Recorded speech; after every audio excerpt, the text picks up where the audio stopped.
Hello boys and girls, my name's Martin and I'm an actor, a writer and a storyteller.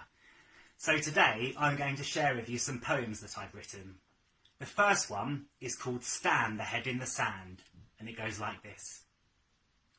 My friend Stan is a head in the sand who lives at a beach down my way. You might find this sad, but he's actually quite glad he meets wondrous new people each day.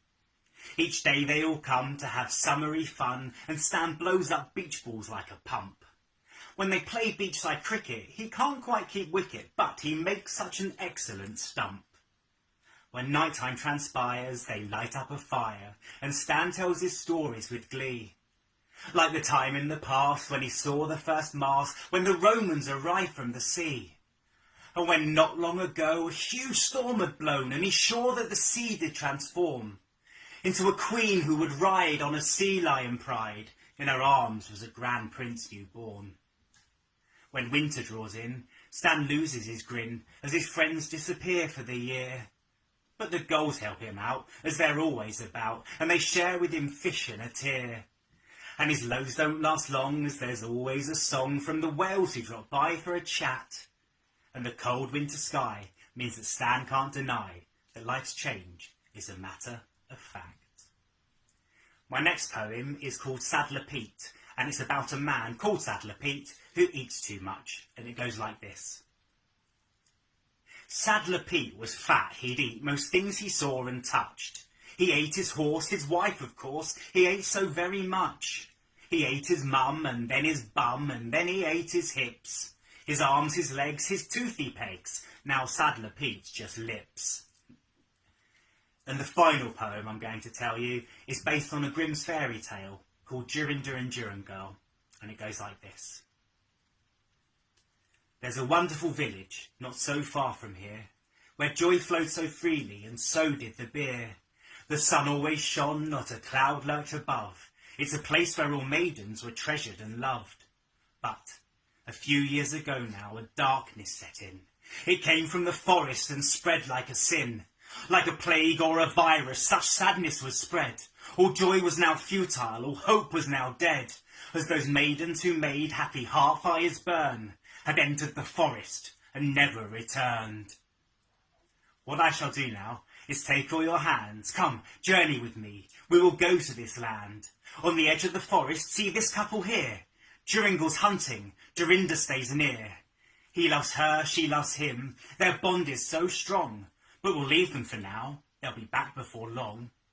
Let's go far deeper now, where it's dangerous and wild. A brave hunter here is a quivering child. There are wolves, bears and boars, but these beasts don't compare to the witch who's in waiting, and here is her lair.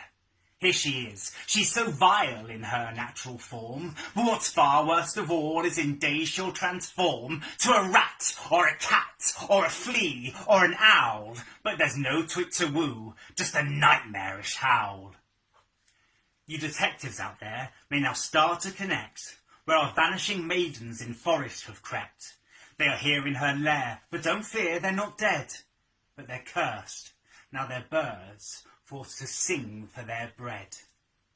Let's go back to our hunters. They've been hunting all day, as the forest provided rich pickings of prey. But as the old proverb says, time flies when it's fun, and the darkness of evening had swallowed the sun.